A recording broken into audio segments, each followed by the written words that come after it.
Listen to me. If there was a wise man who would ever think of this, they would say in order to be superior to the man, you've got to be the man. For I am the man himself.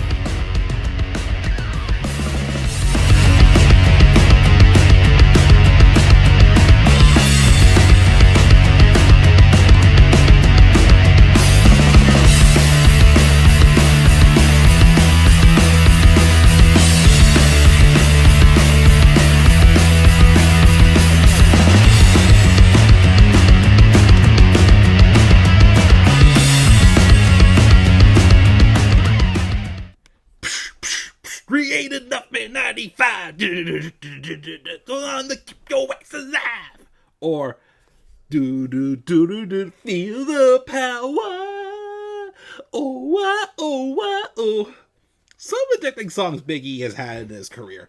But I'm excited about this one. Guys, what is going on? This is the Club of the Man 1993. Happy Sunday, all. And this is my 31st review in this WWE 24 review series, as we have one of the last versions that focuses on just one particular wrestler in general. Another one I have not seen. In fact, all the rest of the ones going forward, except for the last one, the Damian Priest one, I have not seen yet. So this is my first time watching WWE 24 Big E, which focused on Big E's career up until beginning of 2021. I'm going to be honest, I thought the ending was a little bit abrupt, but I feel like I'm disrespecting it because of what they had to kind of like add on at the end, especially to what a certain person meant to Big E for sure. So no disrespect there. Yes, was it an abrupt ending? Yes, but it was still a good story. I kind of felt like I got a little bit more out of it than what I got from the Keith Lee one. Again, not saying the Keith Lee one wasn't good. It's just that I felt like I was going to get a little bit more out of it than what I got, besides him getting rejected constantly. Big E, I felt like they touched on a few more things in depth for his career. Well, his journey as well into becoming a professional wrestler. Basically to where he got at the start of his second singles run at the beginning of 2021. But yeah, we're going to roll in. We will talk about it. And we'll go from there. So they constantly, of course, refer to Big E by his real name in this documentary. Ettore Ewen, which I always thought it was Ettore, but it's Ettore. They emphasize the E. Not I say it has people. Some people did call him Big E and whatnot. Maybe see an episode of SVU where there was a kid who was a suspect in the crime they were investigating, and his name was Ethan. And when they went up to his group of his friends, they said, "Talking about little E." Let me see, Big E. Talking about little E? No, we're talking about Big E. But yeah, we're talking about Big E. I don't know why. That's what made me think when I realize now why they call him Big E, especially since the E in Ettore is very emphasized. But anyways, Big E grew up in Tampa, Florida, and he actually said his actual birthday, March 14th, 1986, I believe it was.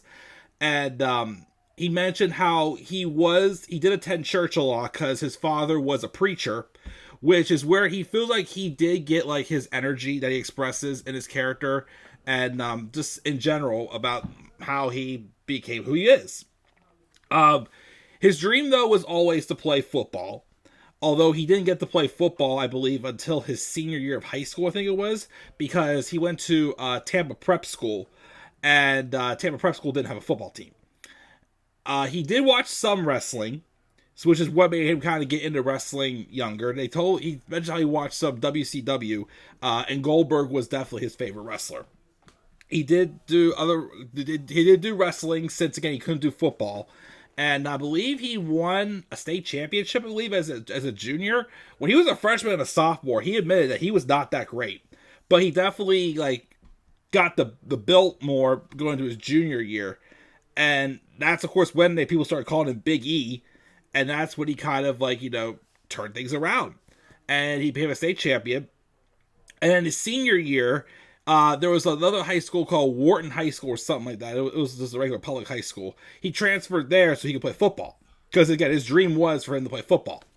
And that earned him the attention, and he would go on to University of Iowa to play football, to pursue his dream as a pro football player.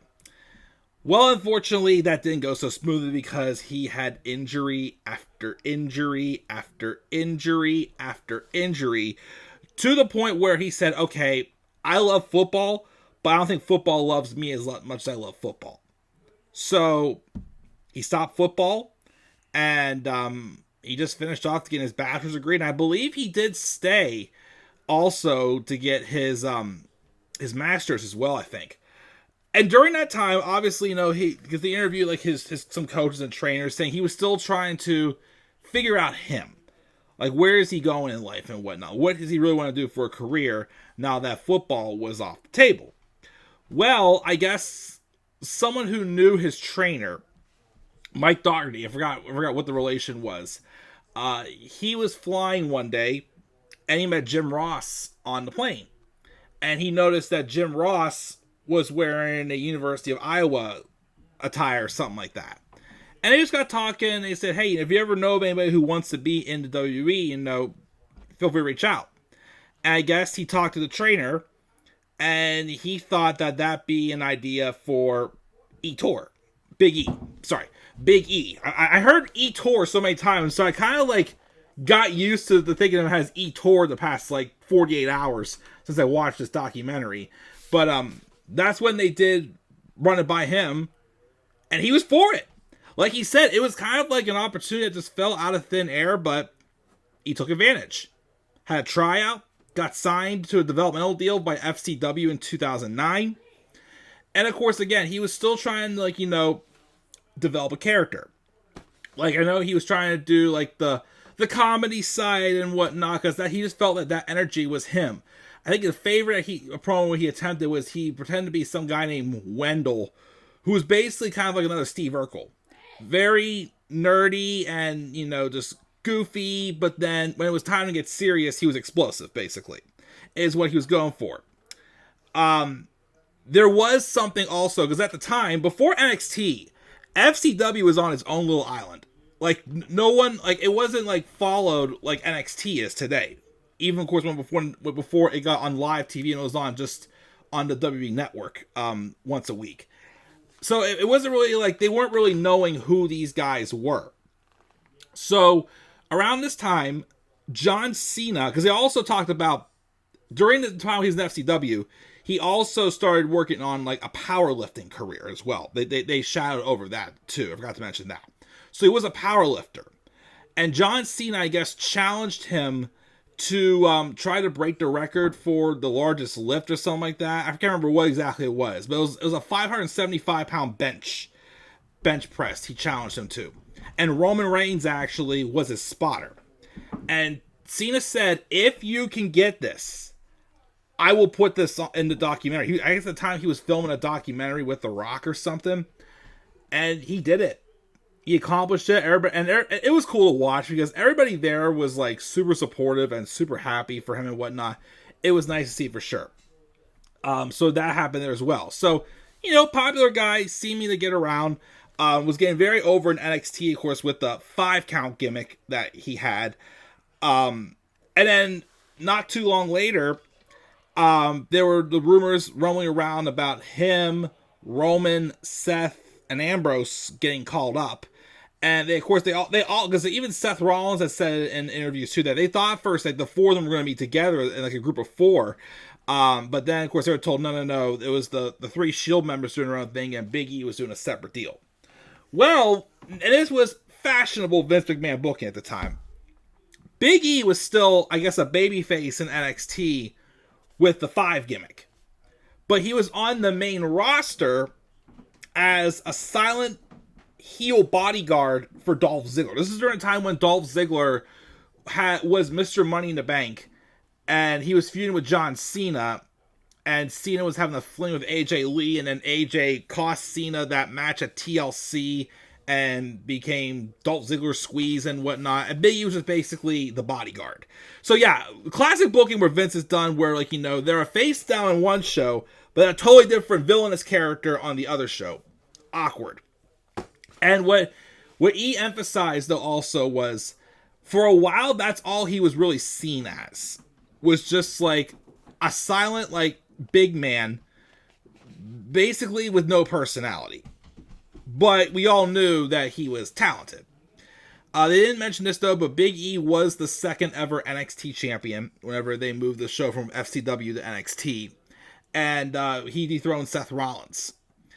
And then his first ever WrestleMania match, his first ever actual match on the main roster, despite the fact he debuted by attacking John Cena, his first ever WrestleMania match, his first ever match, the match he actually wrestled on the main roster was at WrestleMania 29, where him and Dolph Ziggler teamed up to take on Team Hell No in a tag title match. They didn't win the match, of course, but of course the following night on Raw was when Dolph Ziggler had that amazing cash-in against Alberto Del Rio. Don't miss that guy. And then, of course, eventually that all faded off. Big E was called to the main roster full time. He turned face that fall, and then they put the Intercontinental title on him, which I thought was cool because that was around the time also where I first started watching too. And of course, although I always mentioned that, Daniel Bryan was, the reason why I started watching wrestling. When I first started watching wrestling, Big E I knew was one of the newer guys. And he was definitely someone that I quickly became a fan of. And I'm like, oh, this guy, so he can be pretty good. And I was excited when he won the Intercontinental Championship. I think it was on a Raw between Hell in a Cell and Survivor Series. I think he was supposed to fight for a title at Hell in a Cell. But I think Curtis Axel, who was the Intercontinental Champion at the time, got injured and whatnot. But even during that time, though, he mentioned that something still felt off. He didn't feel comfortable because, again, he was talking about how he was more just looked at as like a silent, dominating big man. But again, he knows that's only going to get him so far, and he saw himself more than that. He dropped the IC title to Bad News Barrett at Extreme Rules in 2014, and he kind of went like a little irrelevant for a while. He even mentioned like he thinks his rock bottom was later that fall. He had a match with Seth Rollins on Main Event. Yeah, that was around the time when the WWE Network first came out and they were advertising for Main Event, trying to get people to actually watch the show, which again, no one really gave a crap. It's basically just like a recap show or like a pre-show for Raw, pretty much. And because I remember too, Undertaker appeared on an episode of Main Event. He was advertised for it, but of course I didn't watch it. But it was just a reason to get people to subscribe to the network and whatnot. But it was a match where he fought Seth Rollins that he said he just had like, no confidence, or like he just wasn't really motivated at all. And then of course that's when, New Day started to form with Xavier Woods and Kofi Kingston. And they kind of rushed through like this part and like, up until like, the present day at the time for Big E, where we all know that, the three of them were originally wanted to be a group of like disgruntled people who weren't getting where they were going to be in WWE and whatnot. But Vince had the idea of making them as clapping preachers. And, of course, when Big E said it was kind of like that cricket silence where we all knew that was not going to work. And again, the gimmick was rejected immediately. And it wasn't until after WrestleMania 31 when, of course, even there, they were getting the New Day sucks chance, despite the fact that they were baby faces. They turned them heel and just let them be them goofy selves, showing off their personalities. And after that, of course, was where they took off. Up until the Usos in recent years, they were the longest reigning WWE World Tag Team Champions at 483 days. That crossed over, of course, into the Return of the Brand split, where they were, of course, the Raw Tag Team Champions. And again, it was just history from there, and where all they went here and there.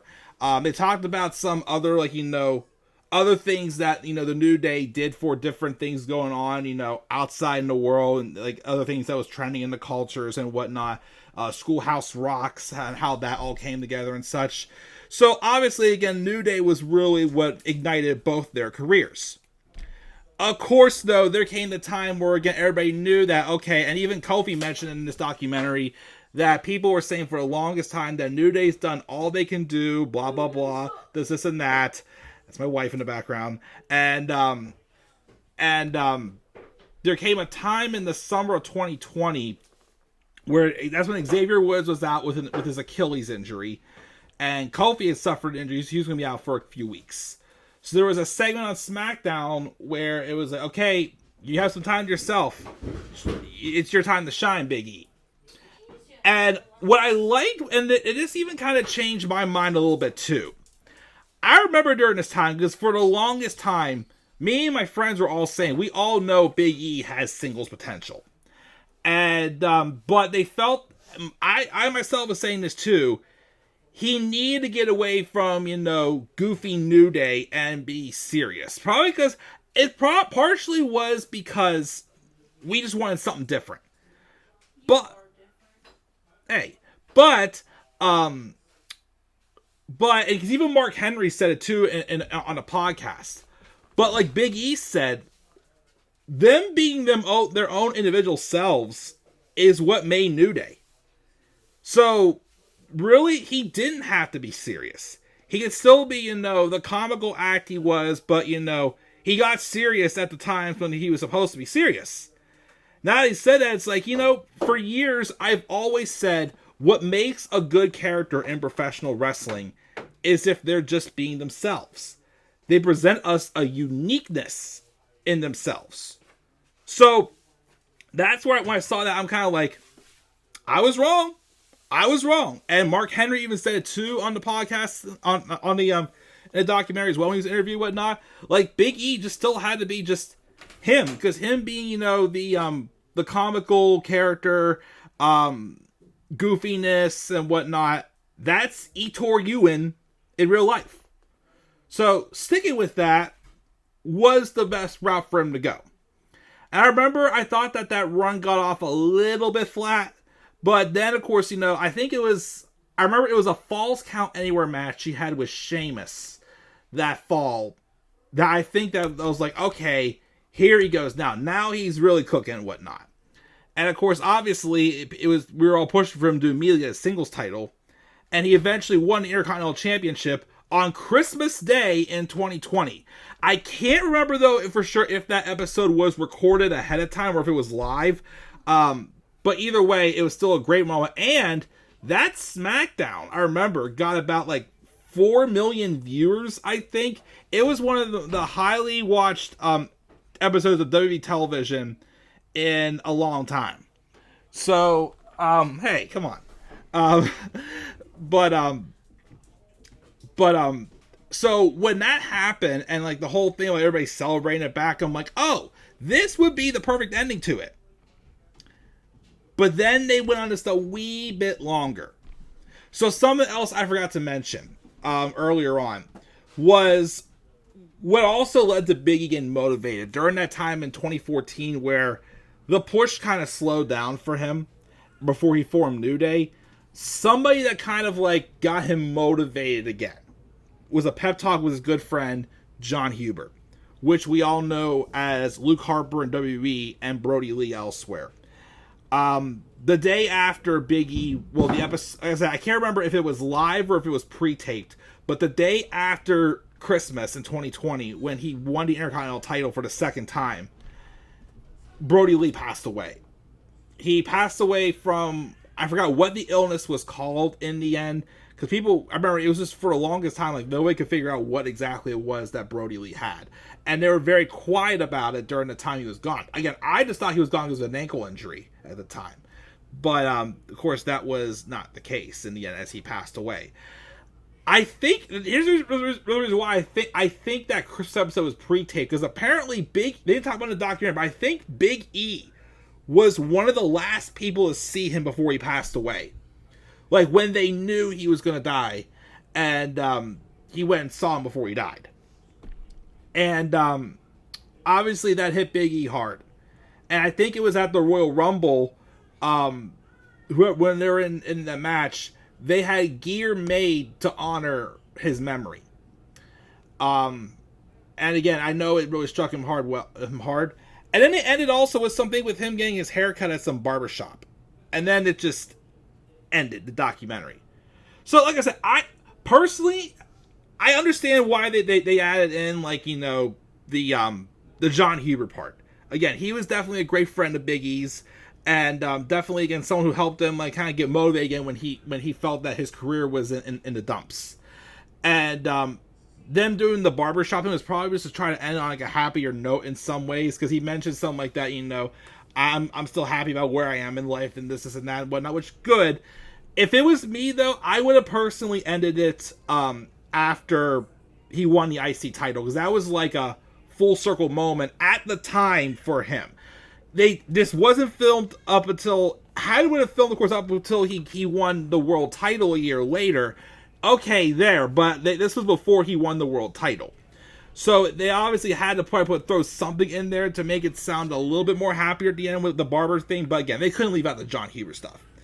But I still think personally they should have ended it when he got the Intercontinental title at the second time. But understandably so, they had to include John Huber in there for sure. But yeah, good story for Big E, or Ettore Ewen. Again, definitely one of my personal favorites. I still think there is hope for him to come back to the ring. Because when he had that segment where New Day turned on him, he mentioned that, you know, when he gets clear to compete, knowing it's going to take a while, basically, maybe another year, who knows? Because of course, those of you who watched SmackDown this past Friday, Kevin Owens is going to be out, and they're saying he could be out for 2 to 5 years. I'm wondering if they're now giving that prognosis because there have been wrestlers who have returned from neck injuries. So that might be why they gave him that timetable. Big E could be running on that timetable as well. So I think there is still hopes and plans for Big E to eventually return to the ring. The question will be, though, when. And I do hope he does get another shot in the main event scene when he gets back. Because when they did put in the main event scene, they flubbed it. They flubbed it and then immediately tried to put him back with a New Day, and that's when he got hurt. So yeah, that was another great documentary. The one with Big E I thought was very well done. An abrupt ending, but it was very well done. Next one we have is The Miz. I think, and it's a long one. I think it's about like an hour and 17 minutes. I think that's the longest one in the series as far as I believe. And again, I've never seen it, but it will be the last one until the Damian Priest one at the end that focuses on just one singular wrestler. So after that, we have the 2-parter for WrestleMania 37, Royal Rumble 2022, that was a horrible show, and WrestleMania 38 is behind the scenes. So, yeah, almost done, just a handful left, and I'll see you guys next time. So guys, what are your thoughts on this 24 edition on Big E? Leave your guys' thoughts down in the comment section below. And be sure also, as always, to slap a like on the video and subscribe for more content on my channel. Follow me on Twitter as well at the Club of the Man 93. You may also follow me on Instagram at the Club of the Man 1993. And until then, guys, I'm checking out. I'll catch y'all later. Have a great rest of your Sunday. And do not forget, in order to be superior to the man, you've got to be the man. And for I am the man himself. And that is not just an opinion, my friends. That is a fact of life. Yeah!